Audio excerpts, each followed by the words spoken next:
Luis del Pino es Radio Libertad.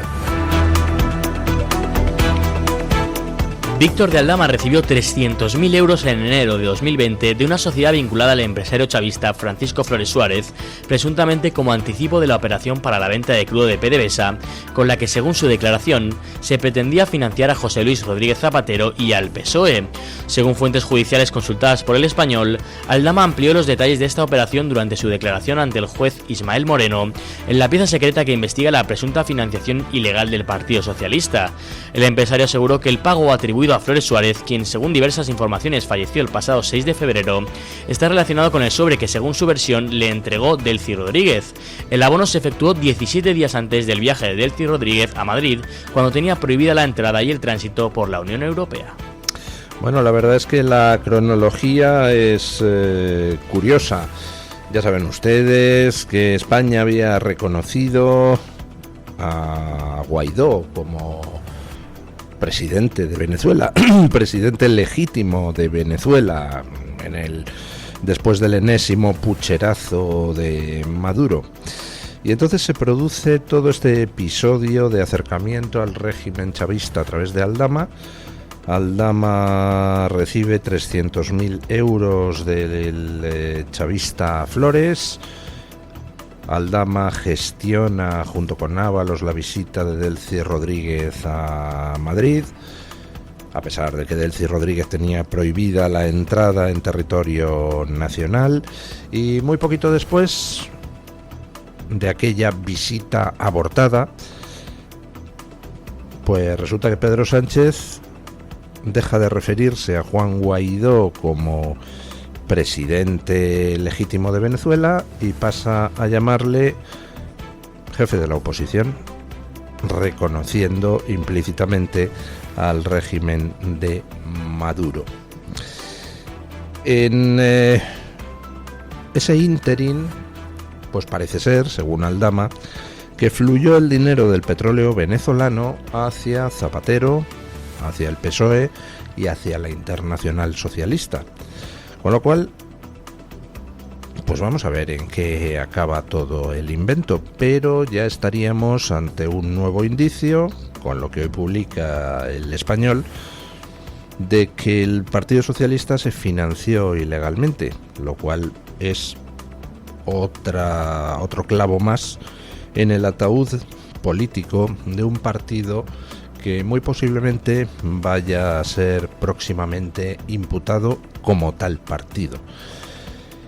En estos momentos recordemos que hay una causa abierta por financiación ilegal del PSOE. El PSOE recibió una cantidad inusitada de donaciones anónimas en una determinada franja temporal. Y ahí sospecha el juez, sospecha la justicia, sospecha la UCO, pues que entraron las diversas comisiones, no solo por el petróleo venezolano, sino que también pudieron entrar comisiones por adjudicaciones de obra pública. La verdad es que la trama es complejísima, pero al final todas las vertientes de la trama están conectadas. Al final Aldama sale en distintos sitios, Leire Díez también en varios sumarios, Santos Cerdán o su socio, 3/4 de lo mismo. Te pones a ver la trama de las cloacas y resulta que algunos de los implicados están también en otras de las tramas. Y cada día van saliendo nuevos datos que conectan a nuevos socialistas con todo ese entramado. Yo creo que todos somos conscientes de que lo que era una organización criminal en sí misma era el Partido Socialista, como partido. Luego se dedicaban cada uno de sus componentes a distintas chorizadas, pero todas las chorizadas estaban al final conectadas unas con otras y orientadas a que el partido y sus integrantes recibieran sustanciosas sumas para compensarles por lo buenos que son, por lo progresistas que son y por lo mucho que se preocupan por el mundo. Si alguien se preocupa por el mundo, no tiene que ser recompensado de alguna manera, pues en eso estaban. Bueno, luego veremos algunos otros nuevos datos que salen hoy y que apuntan a más implicaciones o añaden datos al pliego de cargos de alguno de los implicados que ya conocemos. Por lo pronto, mañana vence el plazo para que Begoña Gómez entregue su pasaporte. El juez... Perdón, mañana no, esta tarde vence el plazo. El juez puso de límite hasta esta tarde y hay alguien pues que no ha esperado a apurar el límite. La asesora de Begoña Gómez ya ha entregado el pasaporte en el juzgado, escuchen. La asesora de Begoña Gómez en la Moncloa, Cristina Álvarez, entregó ayer su pasaporte en el juzgado después de que el magistrado Juan Carlos Peinado acordara retirárselo al apreciar riesgo de fuga tras abrir juicio oral contra ella y la esposa del presidente del gobierno. Aunque ambas estaban citadas hoy a las 6 de la tarde en el juzgado de instrucción número 41 de Madrid para entregar sus pasaportes, Álvarez adelantó el trámite y acudió el día anterior. En su resolución, Peinado requirió a las dos acusadas la entrega de cualquier pasaporte expedido a su nombre y les instó a informar de si disponen de otro documento de viaje, ya sea español, diplomático o de otra nacionalidad. Bueno, pues la asesora de Begoña Gómez, que tiene un abogado distinto a la propia Begoña Gómez, el abogado de la asesora es Chema de Pablo, un conocido abogado en Twitter, muy buen abogado, por cierto. La asesora de Begoña Gómez pues ya ha entregado el pasaporte, no quiere más follones ni enfrentamientos con el juez. Quien se resiste como gato panza arriba es la propia Begoña Gómez y su defensa, que ya saben que la lleva el exsecretario de Estado de Seguridad Camacho con el exsecretario de Estado de Seguridad con Zapatero, Camacho. La defensa de Begoña Gómez ha solicitado a la audiencia provincial que a toda prisa desautorice al juez para evitar que tenga Begoña Gómez que entregar el pasaporte. Yo creo que tienen pánico a la entrega del pasaporte, no porque vaya a ningún lado el tema, es decir, bueno, pues se queda sin poder viajar y tampoco es tan importante. No es eso lo que les preocupa es el contenido de los pasaportes, porque al parecer tiene, bueno, al parecer no, como mínimo tiene dos, el pasaporte normal y el pasaporte diplomático. Y según algunas informaciones que han aparecido en prensa, es posible que tenga un tercero, un pasaporte de la República Dominicana. Vamos, que tendría doble nacionalidad. Bueno, ¿qué es lo que contienen esos pasaportes? Pues ahí veríamos cuáles son los viajes que ha realizado Begoña Gómez, cuántas veces, por ejemplo, ha viajado a República Dominicana, y se le podría preguntar por qué motivo ha efectuado esos viajes. Recuerden que aquí entre Madrid y República Dominicana hay un trasiego de aviones Falcon curiosísimo, cuyos pasajeros se ha negado a detallar el gobierno en numerosas ocasiones. La sospecha es que podrían estarse blanqueando fondos allí en la República Dominicana y bueno, pues la cuestión es ver cómo despejamos esa duda, que seguro que es una duda infundada, hombre, no va a hacer Begoña Gómez esas cosas, pero la opinión pública merece salir de la duda. Pero por eso mismo quizá es la razón de que ellos no quieran entregar el pasaporte y se estén resistiendo como gato panza arriba. Vamos a ver si consiguen que la audiencia provincial in extremis exima antes de las 6 de la tarde de hoy a Begoña Gómez de entregar el pasaporte. Sería un escándalo. Que fuera capaz la defensa de Begoña Gómez de movilizar al Consejo General del Poder Judicial en un domingo para ver si le abren expediente Peinado, que fuera capaz en plazo récord de que la audiencia provincial se pronunciara. Quedaría un poquito mal. Espero que los jueces valoren su imagen y no entren en ese tipo de juegos, sobre todo porque si la cuestión fuera simplemente la retirada del pasaporte, pues oiga, no sé, si la audiencia provincial ha recibido ya un recurso de la defensa de Begoña Gómez, pues se toma los días necesarios para estudiarlo, Begoña Gómez entrega hoy el pasaporte y si luego al final la audiencia provincial dice que no es necesario retirarle el pasaporte, pues el juez le devuelve el pasaporte a Begoña la semana que viene. Tampoco hay tanto problema, ¿verdad? No hay ninguna urgencia en evitar la entrega del pasaporte. Sería sospechosísimo que se interfiriera con lo que el juez Peinado ha solicitado, porque no hay ningún motivo lógico. Si al final se desautoriza al juez, pues bueno, se le devuelve el pasaporte a Begoña y no pasa nada. Pero claro, si el problema es que ellos no quieren que el juez acceda al contenido del pasaporte para ver los viajes que Begoña ha hecho, entonces claro que hay urgencia, porque lo que no quieren es entregarlo. No les preocupa que Begoña Gómez pueda viajar o no. Lo que no quieren es entregar el soporte físico para ver a dónde ha viajado en el pasado Begoña Gómez. Recuerden que en noviembre de 2025 solicitó el juez, como parte de las diligencias de investigación, que se le enseñara el pasaporte, y se negó la defensa de Begoña Gómez. Curioso, ¿verdad?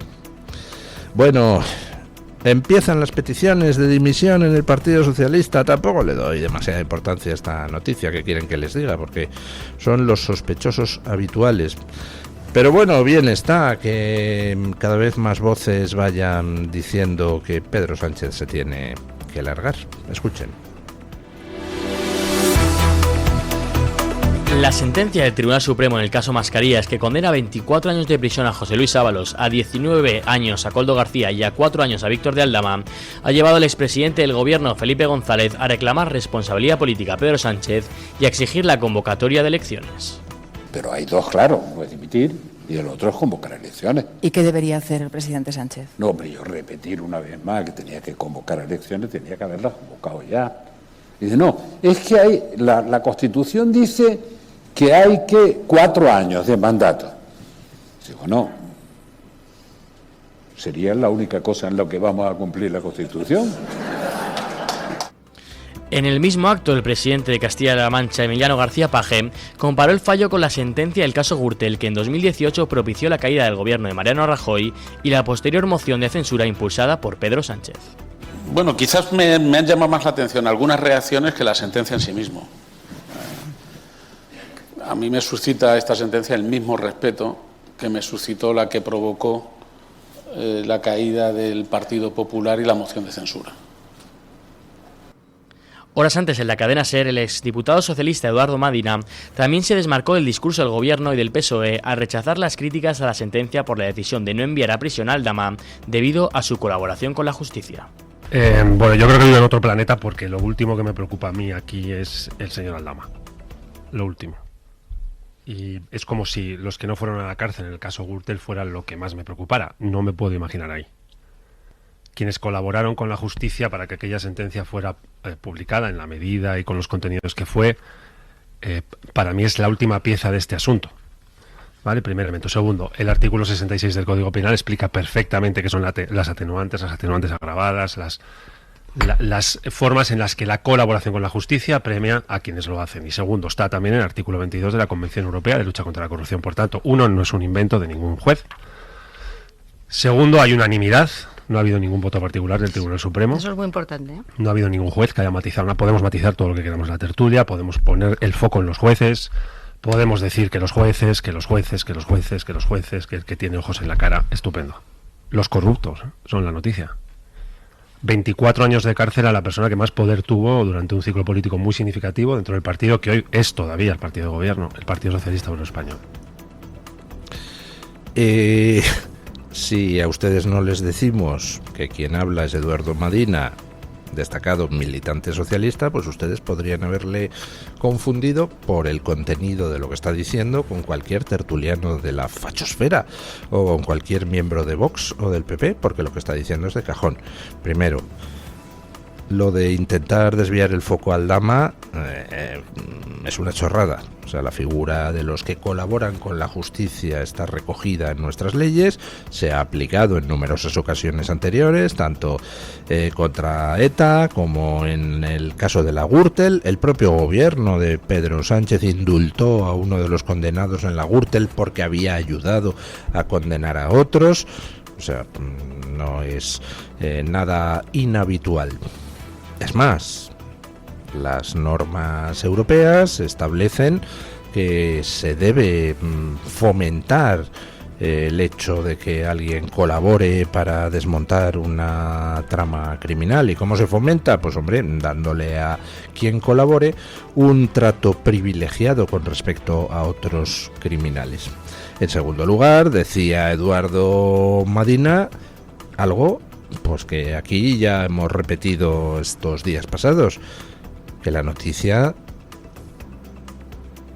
no es Aldama, la noticia es que quien era el secretario de organización del Partido Socialista ha sido condenado a 24 años de cárcel por corrupto. Pedro Sánchez, ese que se aferra a la Moncloa, debería haber dimitido hace muchísimo tiempo. Debería haber dimitido cuando en 2021 saltaron las andanzas de Ábalos a los medios, a algún medio. Debería haber dimitido cuando en 2023 Ábalos se vio forzado a dimitir tras iniciarse las investigaciones judiciales.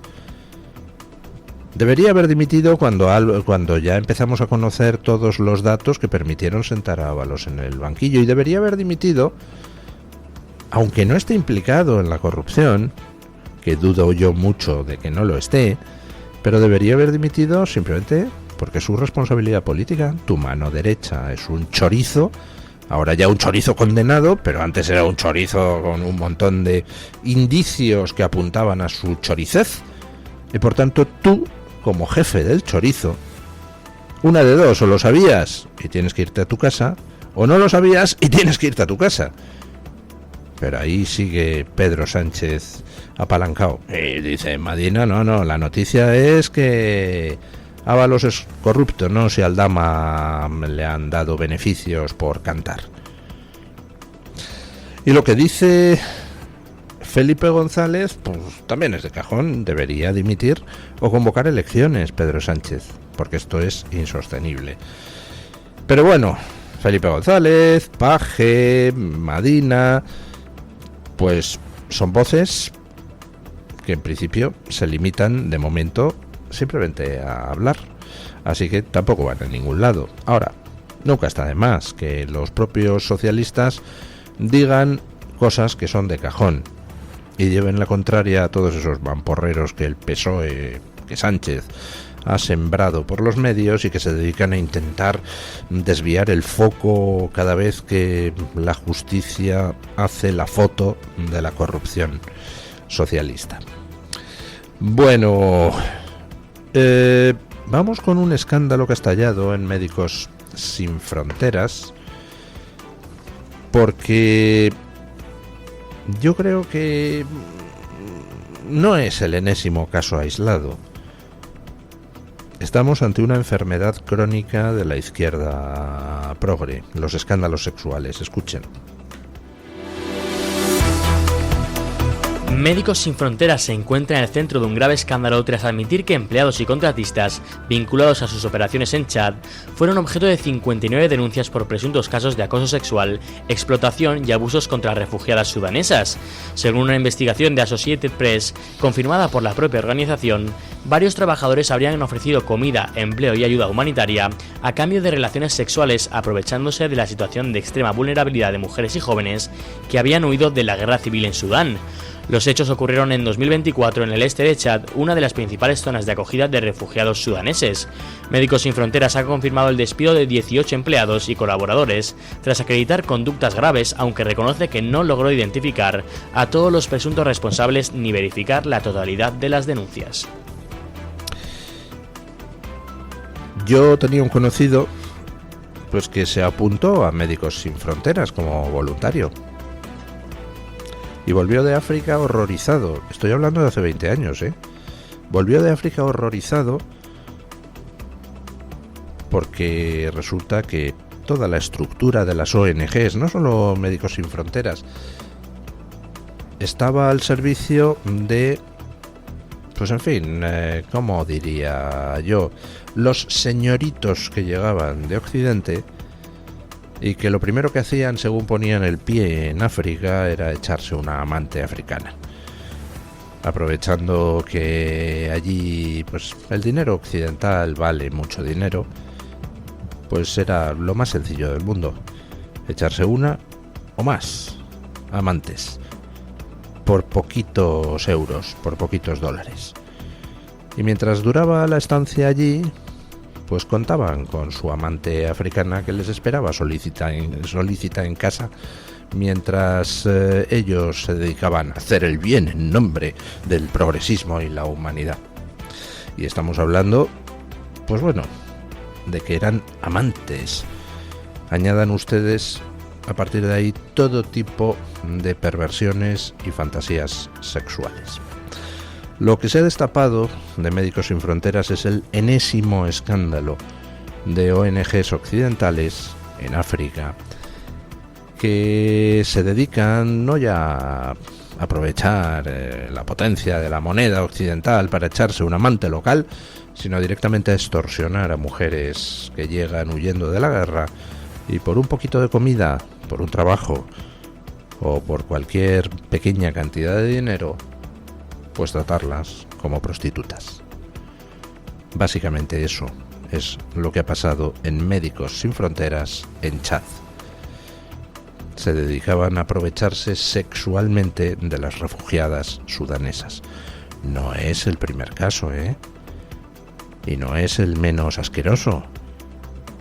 Recordemos que en los años pasados han saltado otros casos donde, en fin,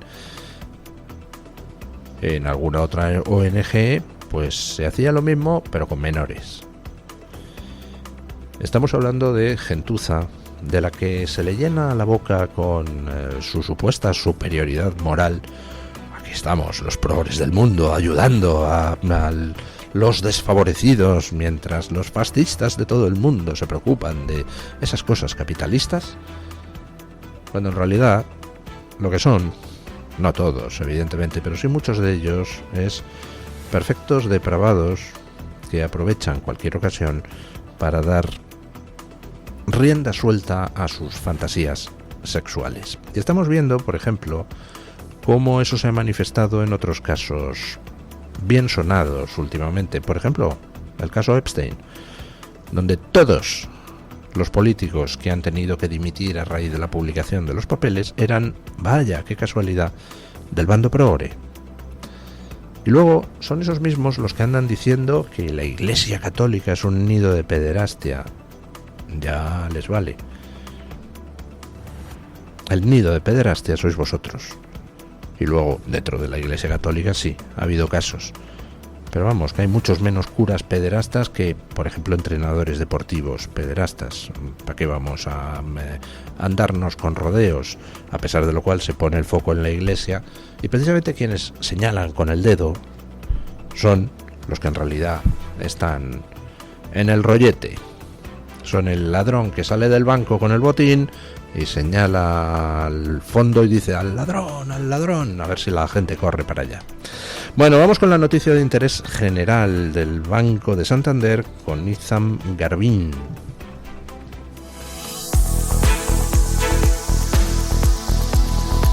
Banco Santander ofrece este espacio.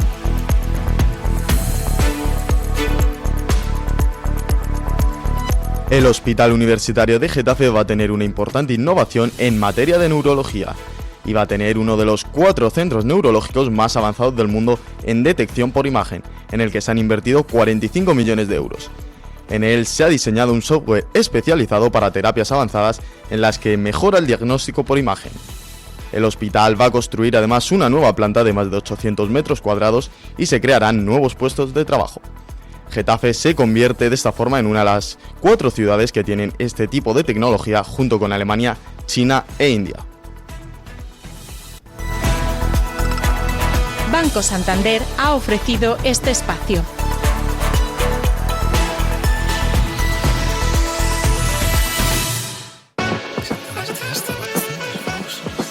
Oye, eso de que el Santander me da hasta 400 pavos solo por mi nómina y 2 recibos, ¿es de verdad? Tal cual, 400 euros si traes tu nómina y 2 recibos al Santander. Me renta. ¿Y aún hay tiempo? ¿Dónde veo las condiciones? Hasta el 10 de junio de 2026. El importe está sujeto a retención según la normativa fiscal vigente y tienes todo en bancosantander.es. Vale, pues hoy me nomino. Es el momento. Santander.